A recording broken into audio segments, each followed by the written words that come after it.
going to learn a topic which is a poem on the grasshopper and cricket, which is written by John Keats.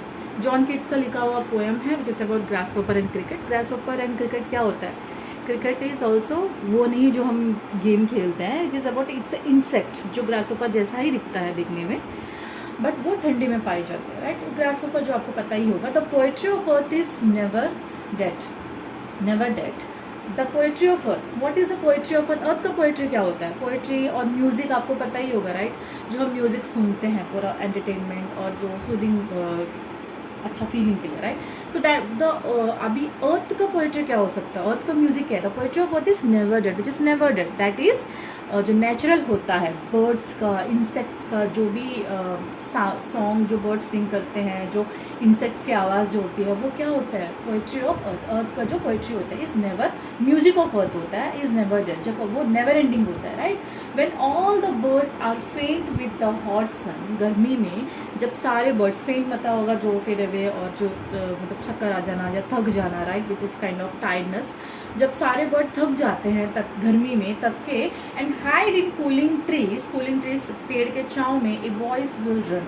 पेड़ के छाँव में जब जो birds छुप जाते हैं, मतलब छाँव लेते हैं, ए वॉइस विल रन, तब एक आवाज़ सुनाई देती है. वो होता है from hedge to hedge about the new मॉर्न mead. Hedge to hedge mean जो फेंस होता है, हेज मीन्स ये होता है फेंस, फेंस सिटर बोलते हैं ना, जो कॉर्नर में जो ट्रीज, जो प्लांट्स होते हैं, जो कट किया होता है, नीटली कट किया होता है, चॉप किया होता है.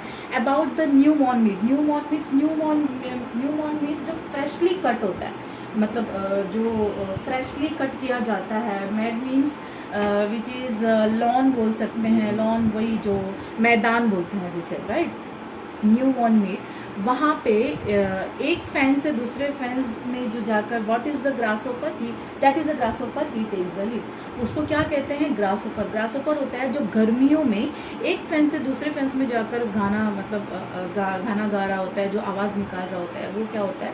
कौन लीड लेता है उस वक्त? जब बर्ड्स जो है थक हार के पेड़ के नीचे, हमेशा ऑब्वियसली बर्ड्स गाना गाते हैं. राइट, बर्ड्स जो है सिंग करते हैं, तो उसकी आवाज़ जो पोइट्री ऑफ अर्थ बोल सकते हैं, नेचुरल वॉइस, नेचुरल म्यूज़िक बोल सकते हैं.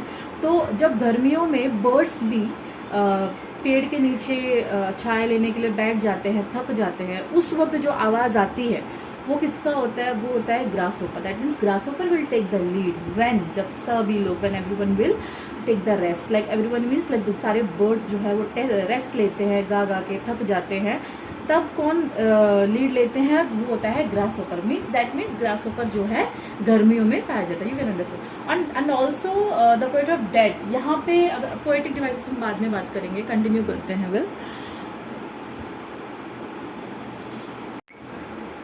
okay.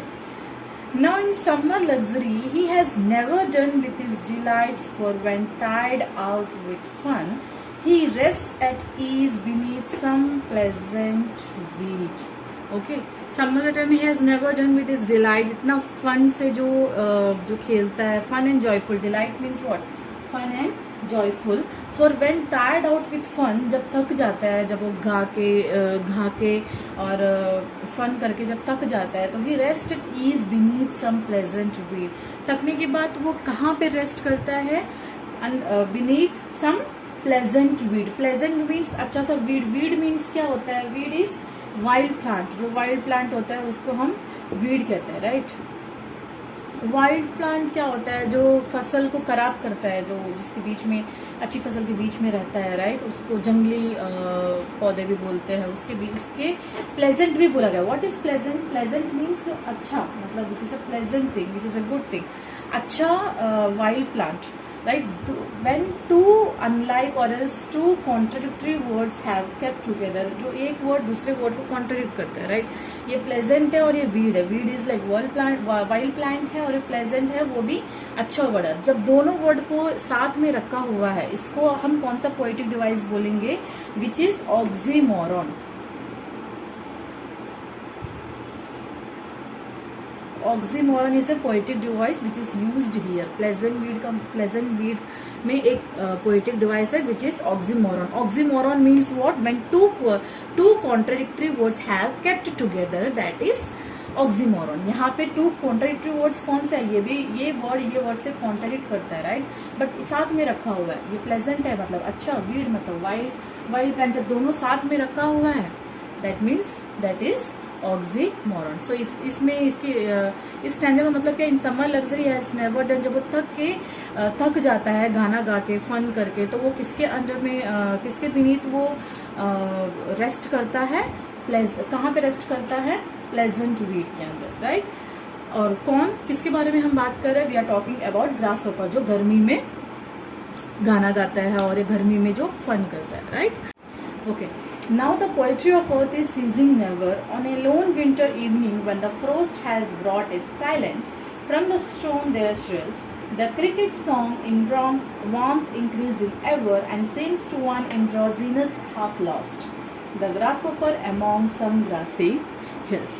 now here इसके मतलब क्या है, the poetry of earth is ceasing never, वहाँ पे हमने पहला उसमें देखा था द पोएट्री ऑफ अर्थ ही बोला गया था। The poetry of earth means क्या है, म्यूजिक ऑफ द नेचर का जो म्यूजिक होता है उसको हम कहते हैं the poetry of earth is ceasing never, जो नेवर एंडिंग होता है। सीजिंग मीन्स एंडिंग, यहाँ पे दो जो नेवर को आगे मतलब नेवर एंडिंग लिखना चाहिए, नेवर सीजिंग लिखना चाहिए था, बट यहाँ पे सीजिंग नेवर लिखा है जस्ट टू मतलब ये जो नेवर और एवर जो राइमिंग वर्ड्स होते हैं उसको दिखाने के लिए, उसको मैच करने के लिए यहाँ पे यूज़ किया गया, जैसे सीजिंग को आगे और नेवर को बाद में। इसको कहते हैं पोएटिक लाइसेंस। जब हम अपने अकॉर्डिंग, अपने पोएम के अकॉर्डिंग राइमिंग वर्ड्स क्रिएट करने के लिए हम कोई भी सेंटेंस को आगे, वर्ड्स को आगे पीछे करते हैं, उसको हम कहते हैं poetic licence. The poetry of earth is ceasing never on a long winter evening when the frost has brought a silence. The brought means brought about, जो लेकर आता है, क्या लेकर आता है, फ्रॉस्ट जो ठंडी जो होती है वो साइलेंस लेकर आता है। टाइम ठंड में बहुत शांति होती है। फ्रॉम द स्टोन देयर श्रिल्स, जब ठंड में बहुत शांत होता है, जब कोई बर्ड्स नहीं चिल्लाते हैं, कभी ग्रास होपर भी शांत हो जाता है, तब पत्थरों के बीच से shrill means loud noise, loud बस आवाज़ आती है, बहुत जोर की आवाज़ें आती है। वो क्या होता है, वो होता है cricket. The cricket song in warmth increasing ever, it's a cricket song. जब जैसे गर्मियों में हमने ग्रास होपर का जो सॉन्ग देखा था जिसकी आवाज़ें आती थी, ठीक वैसे ही the cricket song in warmth increasing ever and seems to one in drowsiness half lost the grasshopper among some grassy hills.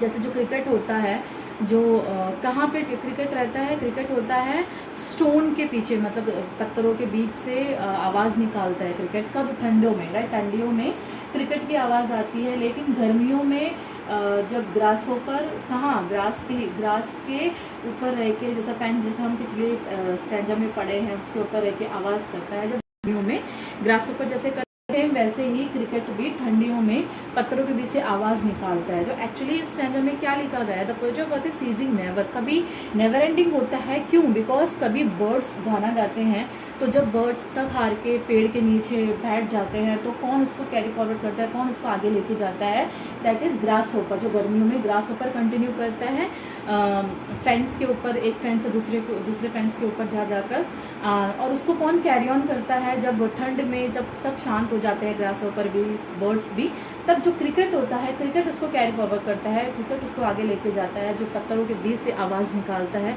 उस आवाज़ से, and seems to one in drowsiness, उस आवाज़ से लोगों को नींद आने लगती है, स्लीपीनेस फील होने लगता है, प्लस तो बहुत अच्छा फीलिंग होता है।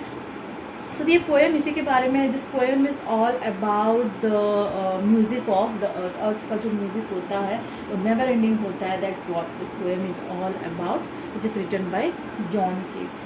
ओके, जैसा पोएटिक डिवाइस, यहाँ पे अगर हम बात करें राइमिंग वर्ड्स की, सो नेवर और एवर जो राइम करता है, फ्रॉस्ट का कोई भी राइमिंग वर्ड नहीं है, स्टोन, फ्रॉस्ट एंड लॉस्ट का राइमिंग वर्ड है, स्टोन का राइमिंग वर्ड नहीं है। सो यहाँ पे हम देख सकते हैं never ever, frost and lost, A B.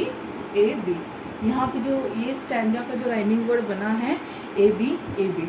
सो यहाँ पे राइमिंग वर्ड आप सोच रहे होंगे मैं लिखूँगी नेवर, फिर एवर, राइट, फिर लिखूँगी फ्रॉस्ट एंड लॉस्ट। नो, ये राइमिंग वर्ड इसको बोलते हैं। लेकिन आप जैसे अभी 8th में आ गए हो, आपको अगर राइमिंग सीखना होगा, इसको बोलते हैं rhyme scheme. Okay, rhyme scheme बोलते हैं जिसको ए बी बोल के, जैसा अगर हम जो फर्स्ट वाला है ए, नेवर, फर्स्ट लाइन में ए, उसको ए में लेते हैं, सेकेंड लाइन में बी, ये मैच नहीं कर रहा है लेकिन ये बी है तो दूसरा B, and third A B, ये जिससे मैच कर रहे हैं ए से मैच कर, ये हम सेकंड अपने जो पोएम पढ़ाऊंगी उसमें मैं डिटेल में समझाऊंगी राइमिंग स्कीम। ऐसे इतना कम टाइम में मैं समझा नहीं पाऊंगी इस पोएम में, बिकॉज ये मैंने ठीक से लिख नहीं पाई इस पोएम को, it's very big, actually it's quite big.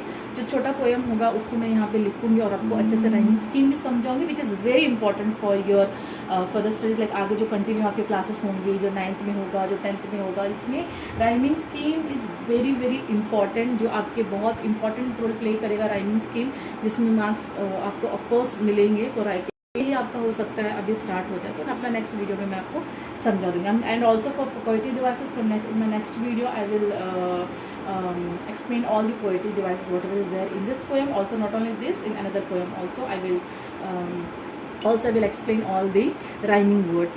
Okay, I hope आपको ये समझ में आ गया हो. If you have any doubt you can ask me in the comment section, and if you like this video please like, share and subscribe. Thank you.